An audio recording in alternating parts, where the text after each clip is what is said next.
All right. Hiya, kiddos. Well, some of you just walked out the door.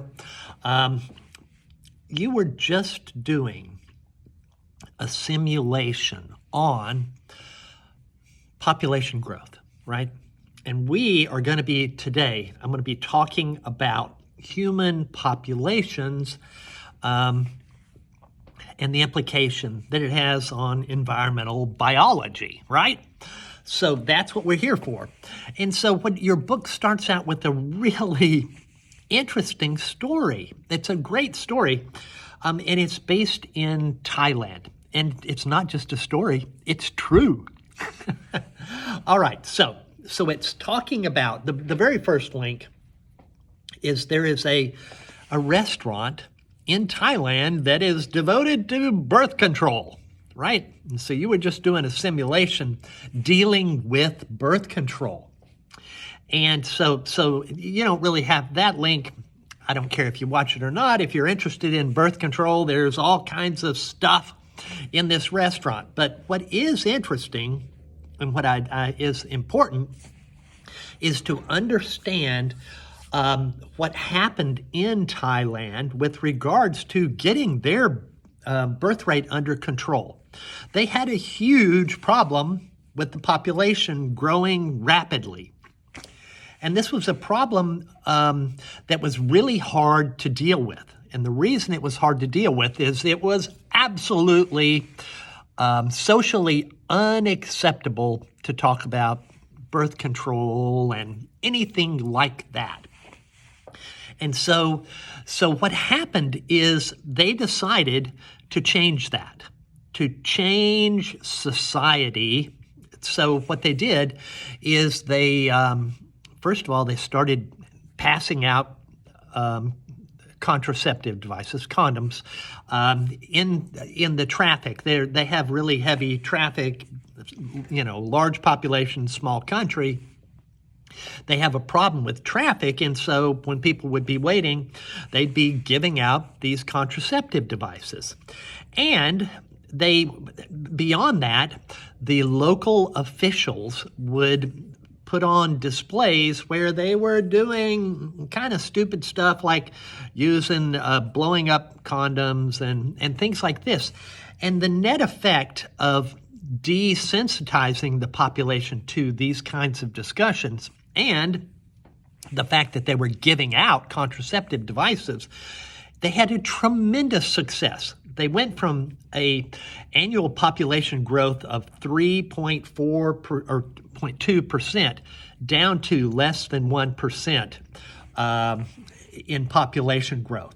So it was very successful, and the way they did it was by breaking these taboos. I had a former student in this class who he actually was a lawyer in Morocco. And he told me that he ended up marrying a U.S. girl who was in the Peace Corps.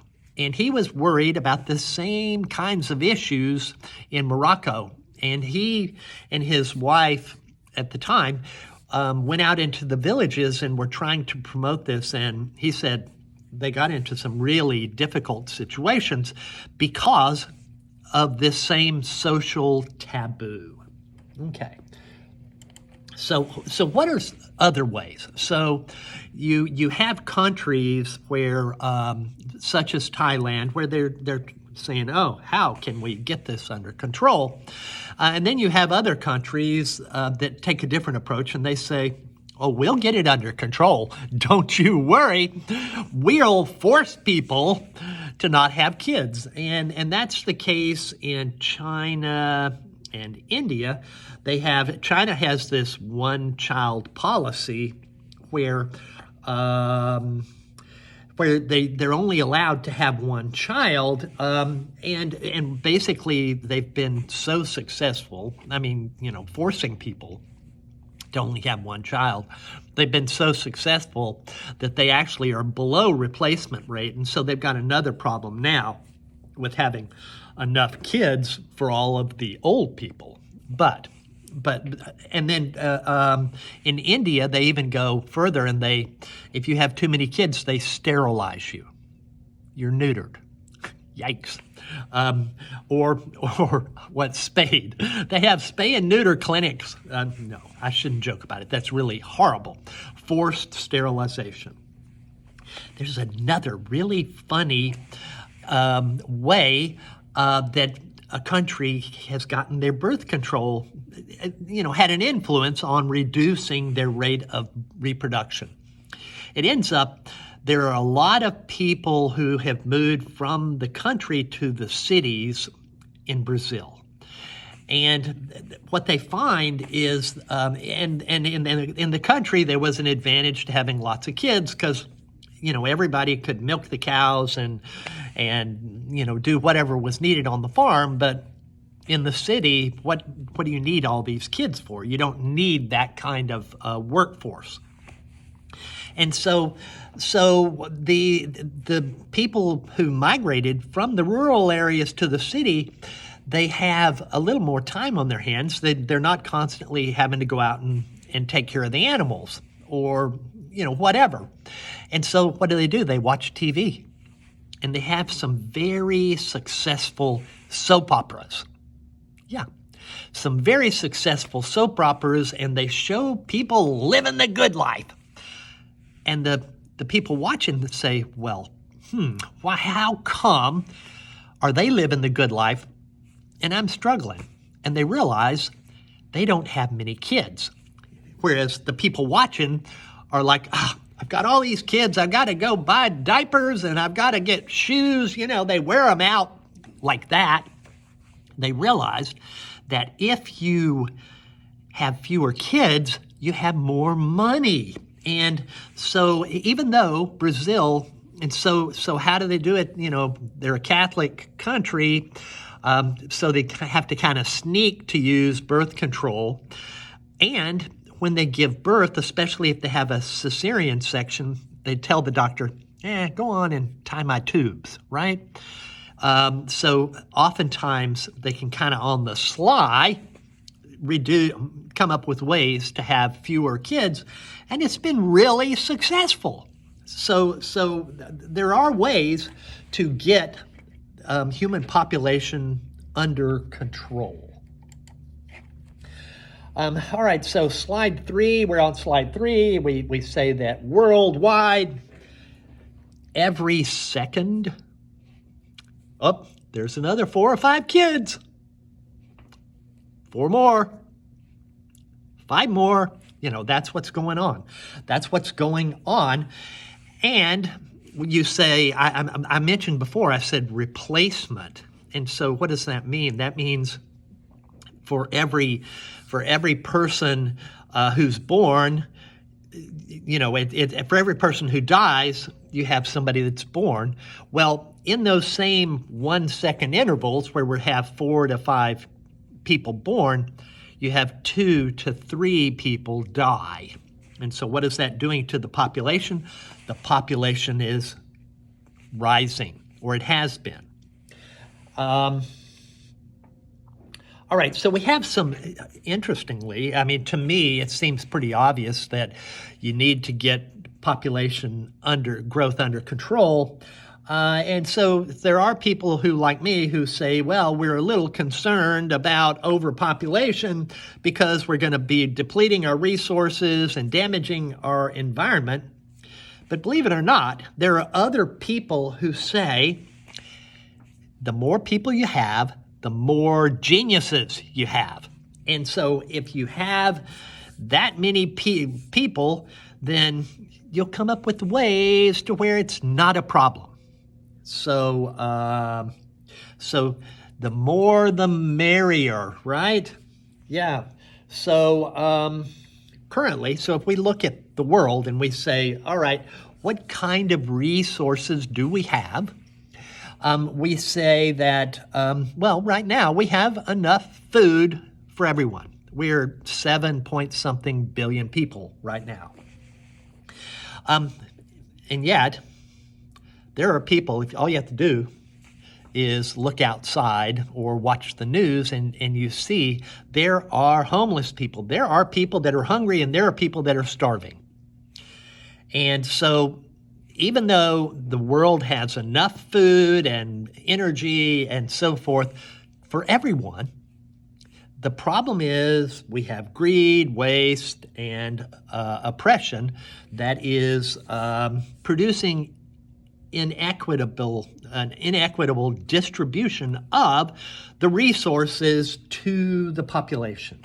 So in the end, we really do need to stabilize our population, and really the only way to do that is for family planning and the use of birth control. Now, I mentioned even just a minute ago when I was talking about Brazil, I said the problem we have with Brazil is they're Catholic, and I'm not picking on any one faith because there are other faiths. I know that the Orthodox Jewish people, the Catholics, they don't believe in controlling population. They say, you're supposed to just have however many kids you have. So what I'm saying is there's religious pushback on this. There's also cultures. There are cultures where they really value having large numbers of kids. Politics comes into play, and of course, economics as well. And biological situations, sometimes people can't have kids. There's all kinds of stuff that influence these kinds of decisions about kids. I'm going to flip I've just gone to slide number 4, and I want you to see the graph, and then I'll come back and I'll talk about it. So if you look at this graph, so make sure you look at it, you can see that for thousands of years, 4,000 BC, 3,000 BC, etc., for thousands of years, the population was around 300 million. The world population was around 300 million. And then look right here, the Industrial Revolution, and look at the population. We are over 7 billion now, and yet, historically, we didn't have this problem with population growth. It took all of humanity until I was just looking at my notes again. It took all of humanity until 1804 before we had a world population of 1 billion. We're over 7 billion now, a few years ago. So what we're seeing is what we call a J-shaped curve. And this is like, remember we talked about R selectors, and that is a type of reproduction where it's just you reproduce as fast as you can without regards to the carrying capacity. And there is a carrying capacity for you and me. The idea is that somewhere between 12 and maybe 15 billion people, we're halfway there. And we're doubling. Remember, we just did that thing where we were doubling, and if you were calculating, we're doubling about every 40 years now. So it's a real problem. It ends up in 2011, we hit 7 billion. And it says Amy Zhen, and it talks about a chemistry professor. There was a period of time, where they were, social scientists were watching and saying, when are we going to hit it? And it wasn't her kid, but she was pretty close. So it was kind of funny that she almost had the 7 billionth kid. She didn't, though. So, no one ever talks about second and third place, right? Anyway, so we have this carrying capacity of about 12 billion people, but maybe it's more, because the final information on that slide there, and I'm going to stop after this slide and make another video, but the final information is that in 1970, if you looked at how much food in calories, how much food was available for every person at that time, it was 2,435 calories. Now, with modern technology, or 2010, with modern technology, we're over 3,000 calories. And so that's why those people, the genius types, the ones that say, don't worry, we've got geniuses out there. That's one of their arguments. They say, it's okay, we're staying ahead. We're staying ahead of it.